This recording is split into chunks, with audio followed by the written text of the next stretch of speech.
திருக்குறள் அதிகாரம் தீவினை அச்சம். தீவினையார் அஞ்சார் விழுமியார் அஞ்சுவர். தீவினை என்னும் செருக்கு பிறருக்கு தீமை செய்தால் ஏற்படும் தீங்கு பற்றி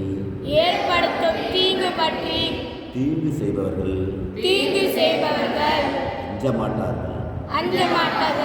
ஆனால் நல்லவர்கள் அஞ்சுவர். தீயவை தீய பயத்தலால் தீயவை தீயினும் அஞ்சப்படும்.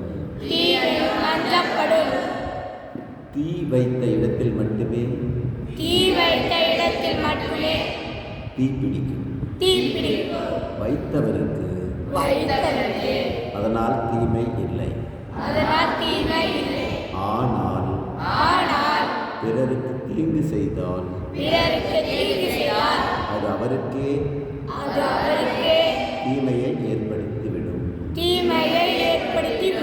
அதனால் தீமை தீயை விட கொடியது.